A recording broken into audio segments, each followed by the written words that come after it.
What is this thing, a vape? No, it's a flashlight. I'm always looking for innovative lights to use while I'm working on a car, and this RovyVon E80 Angel Eyes definitely has a unique form factor. It's got a side light with a red light, a warm white light, and a UV light, and then the main light also has a UV light and a white light and a laser. The RovyVon Angel Eyes E80 is a versatile flat EDC flashlight designed for practicality and efficiency. It is equipped with 3 LEDs on both the front and side. The front light delivers a maximum output of 1800 lumens of cool white light, ideal for everyday illumination alongside a 3-watt 365 nanometer UV light for high-intensity black light applications. A Class 1 or Class 3R 520 nanometer green laser for precision tasks. The side features a 400K high CRI warm light, perfect for reading at night. Hey, that rhymes. As well as a 1-watt 365 nanometer UV light and a red signal light for emergency signaling. With its comprehensive array of features, the E80 effectively addresses a wide range of lighting requirements in a single compact unit. Well, let's get this thing open and take a look at her. Wow, that's a real nice aluminum construction on this thing. Yeah, interesting. Comes with a little USB cable, USB-C charging, of course. Oh, take a look at that. It comes with a little extra charging door. That's nice. A couple extra screws and an Allen wrench. I'm guessing the screws are to replace the pocket clip if you don't like the pocket clip. Oh, and speaking of the pocket clip, it's got a nice like dual slidey design. The way this thing like curves this way and then back this way, that means you can slide it onto stuff this way, or you can slide it onto stuff that way, depending on the orientation that you need to set it, right? And here's the little USB-C door up here. It's got a little protective film on the lights down here. But yeah, the body is nice and solid aluminum. This actually feels really nice. It's got a little piece of rubber that runs down the side, kind of helps the grip a little bit along with these little striations. And what they're calling the side lights, you know, I'd really kind of call these the front lights, because you know, if you were to like clip this onto your shirt like this, like these would kind of be like, you know, pointing forward. And of course we have the instructions here, which I haven't read yet, but I'm guessing this button right here controls these lights. Oh no, hitting that like did some sort of strobe with the main lights. That's interesting. What happens if I hold it down? Okay, I guess I am gonna have to read the instructions. Okay, so the light is shipped with it locked. That's why it was flashing for 3 seconds whenever we hit the button. That just lets you know that, hey, you're locked, you know. To unlock it, we gotta hit this switch on the top 3 times fast. This one right here. There we go, and now that blinking indicates that it's unlocked. So now let's turn these guy on. Each one of these lights is gonna have like a high, medium, low. It looks like this one's coming on a low first. You can see it's pretty dim there. Hit it again. Oh yeah, there you go. Pops up on medium, and then there's high. Yeah, that's pretty good. That's really good for such a tiny little light, huh? I mean, down on low, you can even look directly at it. I don't think it's blowing out the camera there, but up on medium and then high, yeah, that's pretty awesome. And you hold it for a second just to turn it off. To get the red light on, you do a double tap on it, like that, and there's your red light. And then again, you can cycle through the brightness on the red light. So that's low on the red light, that's high on the red light, and then you got like a red strobe, and then you have an SOS. And again, hold it for just a second and turn it off. Now if you want the little UV light to come on, you do a triple tap, and that's putting out the UV light. Here, let's see if we can see. Here's some fluorescent dye. Yeah, look at that. Man, that is popping. And the UV light doesn't have any intensity settings. It's just either on or off. Turn it back on real quick. Yep.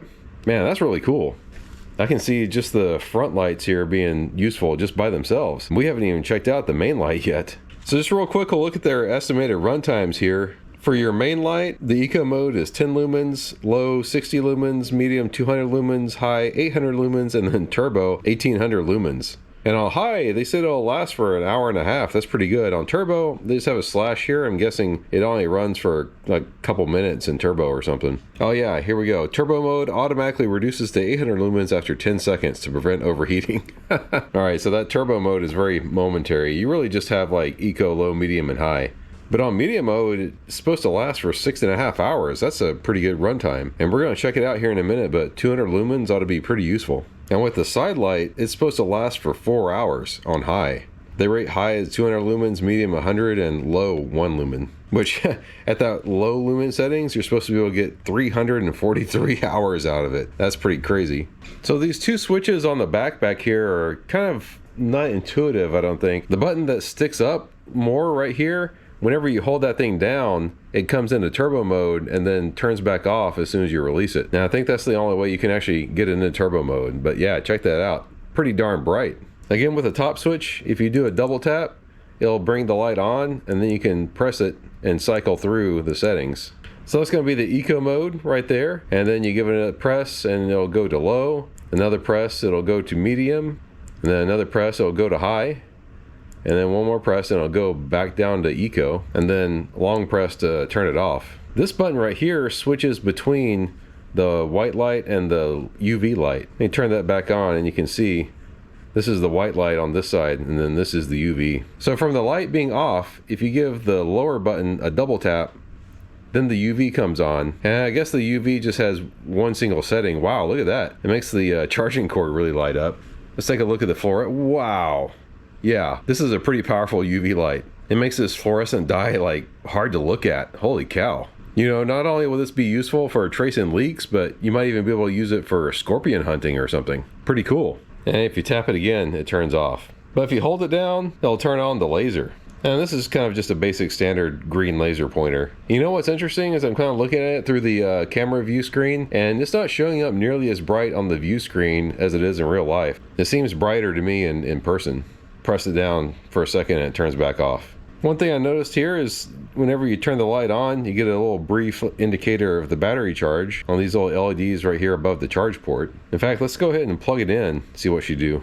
It's kind of hard to tell. I think, I can see the one on the far right there is kind of blinking on and off. So I'm guessing that's trying to indicate to us that it's got like 3/4 of the way charged, maybe. Yeah, I kind of wish that charge indicator was a little bit more prominent, but that's still nice. You know, I don't see anywhere on here where you can actually take the battery out of it if you need to, but I do see these little screws right here, and the Allen key that they provided does fit. So let's take it apart and see what we see inside. I got tired of messing with this chintzy little Allen key, so I got my Harbor Freight micro ratchet thingy out, and that did the trick on the screws. But I don't think they ever intended this thing to really come apart. Even with the screws out, it seems to be glued together. Probably better just not to try to take it apart unless you just really have to.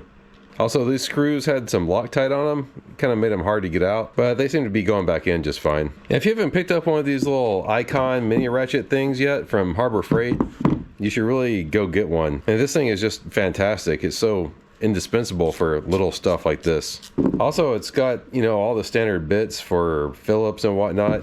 It makes a perfect like angled screwdriver to get into any sort of situation. But anyway, this review isn't really about that, but it is very handy. All right, so I've got it pitch black in here. All the lights are off. I'm gonna hit the button to turn turbo on, and yeah, wow, that completely lights up the room. You can see all my junk.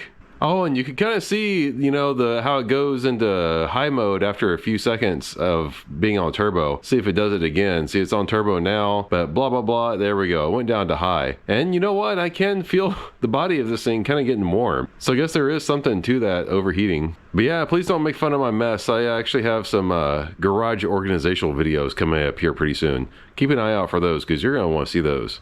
But yeah, here we go. The light is on eco mode currently. And we're looking around the engine bay of the 4C. I'm gonna hit the button and that'll bring it up to the low. So, you know, the low by itself looks all right. Hit the button one more time, bring it up on medium. You know, I think medium looks pretty darn good. I mean, you can see like everything in there, right? And then hit the button one more time, it comes up on high. And high is actually causing the camera to kind of wash out a little bit, isn't it? I mean, yeah, I don't know, like you can definitely see everything really nice. But in my opinion, you don't really have to have high. You can probably use it all day long there on medium. And here we have the side light, or what I like to call the front light. That's on low, and yeah, that's really dim. You're not really going to be able to see anything there. But up here on medium, that's actually pretty freaking usable, isn't it? And that's that side light. So if you had this thing like clipped into your shirt or vest or, you know, whatever you're wearing, yeah, you could easily see whatever you were working on. And hit the button on the side light again, and that's going to be high. Didn't see a whole lot of difference between medium and high, but high is a little bit brighter. And you know what I think is really nice is that I'm not seeing any flickering on the camera at all. So the power regulation in this guy is pretty darn good. Some cheaper lights cause a lot of flicker in the camera, you know. And then back down to the eco mode. And here's the red light mode, and that's from the front or side light again. And it's nice that the red mode has two different settings. It has like the medium and the high. So we're back on the main light again, and let's take a look at the distance So this is the eco mode on the main light, and you know, it's actually throwing light over to the corner of the room. That's pretty darn good. Bump it up to low. I can see everything over there on low just fine. And that's medium, and then that's high. And then high really lights up the room. That's kind of nice. And that's the UV. I just wanted to see like what the UV would look like across the room. And you can definitely see some things are fluorescent and other things aren't. That's kind of fun. But yeah, but that UV light throws pretty good, doesn't it? You gotta try this thing out for some scorpion hunting. And there's that laser pointer. I know you can't tell, but I'm shining it all the way into the corner of the room back there. Yeah, I mean, it's definitely nice and bright. It's way brighter to my eye than it is on the camera. So that's a nice little laser pointer too. So yeah, I think this is gonna be a nice little addition to my work light collection I've got going on. I kind of wish it had a magnet on it somewhere so I could, you know, stick it to something in an engine bay and be able to see, but this clip is going to be pretty useful because, you know, it has like this double side to it. I could wear like a ball cap or something and clip it on this way and then use the main light. You could easily use it as a headlamp like that. And this front light ain't no slouch either. You can easily clip that into your shirt and use the front light. But yeah, this thing's pretty interesting. The form factor is really neat. I don't think I've seen another flashlight with this type of form factor on it. And like I was saying earlier, the construction is really nice on it too. But yeah, if you want to get one for yourself, I'll leave a link for it down in the description below. And be sure to subscribe if you're not already. Well, bye. Thanks for watching. Don't forget to like the video too. See you guys next time.